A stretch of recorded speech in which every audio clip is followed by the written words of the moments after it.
हालाला हालाला हालाला। चंद दिनों के अंदर मैंने वुकला की बड़ी नासाज हालत देखी। मैंने फट्टों पे बैठे हुए वकील देखे, शामी पूरा खा रहे हैं, सलेंगरियां नहीं होती वो खा रहे हैं, मलोक खा रहे हैं, भुने हुए चने और जो बिद होती खाने। 80,000 रुपीज मैंने तीसरे दिन कमाए। तो मैं क्या यार वाह, मौजा लग गई।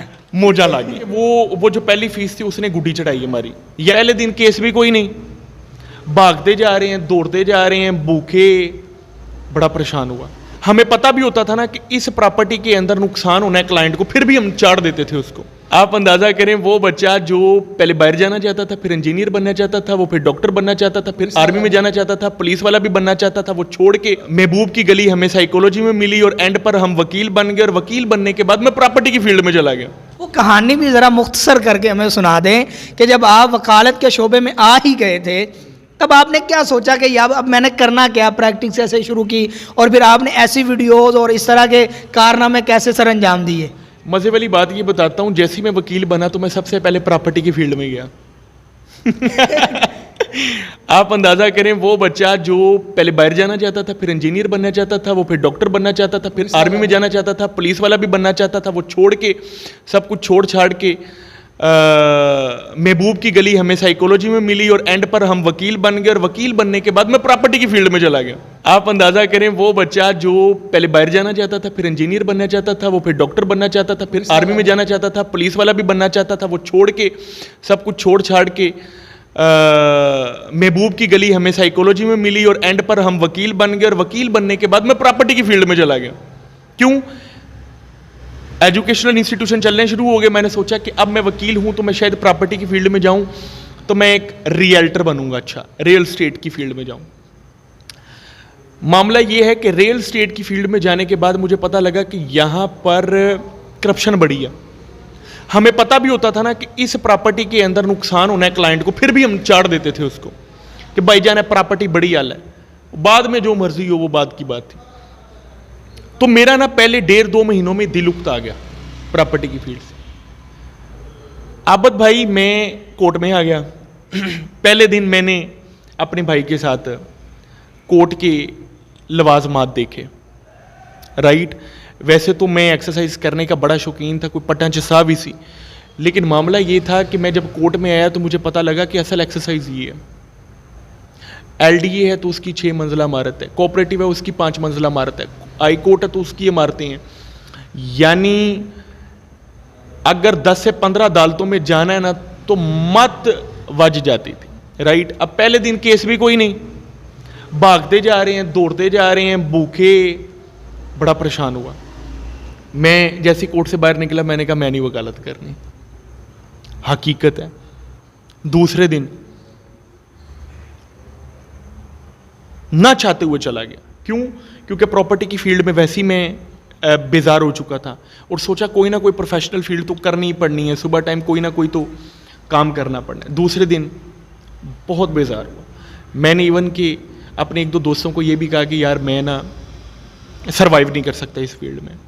राइट, क्यों? क्योंकि मैंने चंद दिनों के अंदर मैंने वुकला की बड़ी नासाज हालत देखी। मैंने फट्टों पे बैठे हुए वकील देखे जो शामी पूरा खा रहे हैं, सलेंगरियां नहीं होती वो खा रहे हैं, मलोक खा रहे हैं, भुने हुए चने और जो बिद होती है मखाने वो खा रहे हैं बैठ के। हालाला हालाला हालाला। मैं ये समझ के इस प्रोफेशन में नहीं आया था। मैं ये समझ के आया था, हालांकि मेरे वालिद साहब वकील थे, मैं ये समझ के आया था जब हम कोर्ट में जाते हैं तो बड़े अच्छे से आर्गूमेंट होते हैं, एक तरफ ये वकील एक तरफ दूसरा वकील, गवाहान होते हैं और पीछे पूरी दुनिया आपको देख रही है, वाह जज साहब ये देखें ये फैक्ट ये ऐसी चीज़ नहीं थी। यानी real practice is something else. हाँ, ये भी होता है लेकिन किसी लेवल पर जाकर होता है। इनिशियली ये चीज़ें मुझे नज़र नहीं आई तो मैं बड़ा परेशान हुआ कि यार ये क्या वकालत है, ये तो वो चीज़ नहीं है जो मैं सोच के आया था।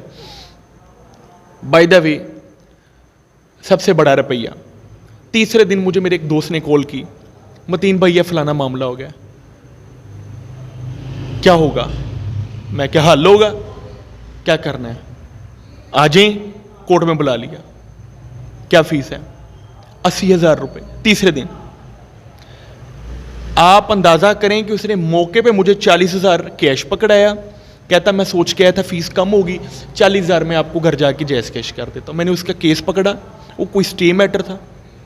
80,000 रुपीज़ मैंने तीसरे दिन कमाए, तो मैं क्या यार वाह, मौजा लग गई हैं। मोजा लागी। और हकीकत है उसकी वजह ये है कि उस वक्त तीसरे दिन वकालत की फील्ड में 80,000 आपकी जेब में आ जाना एक बहुत बड़ी बात थी। और मैं ये समझ रहा था कि यार अगर ये मेरा काम चल पड़ा तो मैं फाइनेंशियली भी इंडिपेंडेंट हो जाऊंगा और बाकी चीज़ों में भी मैं महफूज हो जाऊंगा वकील बन के। बस समझ लें कि वो जो पहली फीस थी उसने गुड्डी चढ़ाई हमारी, यानी मुझे हौसला दे दिया कि मैं 1 महीना और प्रैक्टिस करूंगा। 80,000 रुपए का हौसला। ऐसा हौसला मिला कि मेरा पेट्रोल पूरा होना शुरू हो गया। गाड़ी तो थी नहीं, मोटरसाइकिल थी। अब उस मोटरसाइकिल के ऊपर आना जाना, पेट्रोल के खर्चे निकलना शुरू हो गए।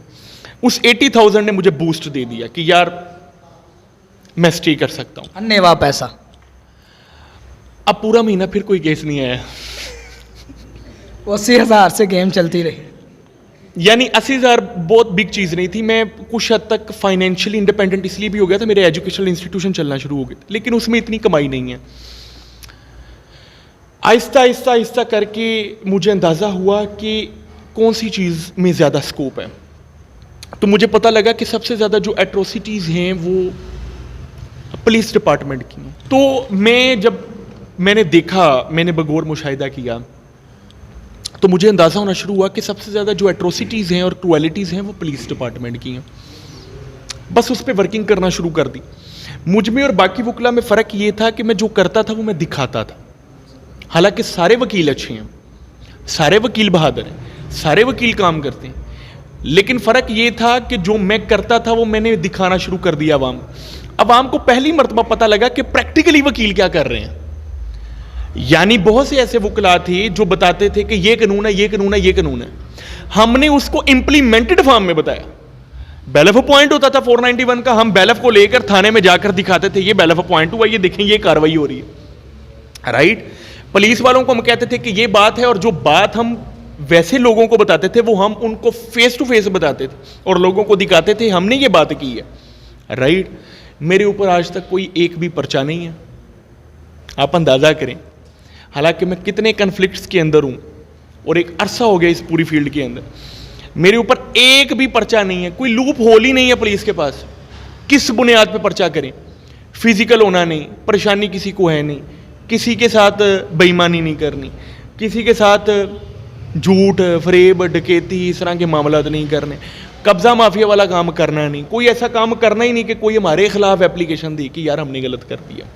राइट। हाँ, ऐसा नहीं है कि हमारी ज़िंदगी में कभी भी हमारे ऊपर पर्चे नहीं होंगे, लेकिन कोई ऐसा पर्चा जिसमें कोई फ्रॉड इन्वॉल्व हो या अक्सर कोई इस तरह का काम हो जाए या कोई ऐसा पर्चा जिसमें कोई इलीगैलिटी हो, मैं उसमें कभी भी इन्वॉल्व रहा नहीं।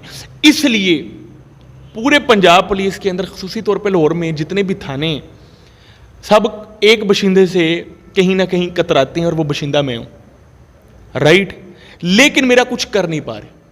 उसकी वजह यह है कि ट्रैक रिकॉर्ड साफ है, अल्लाह पाक के हुक्म से।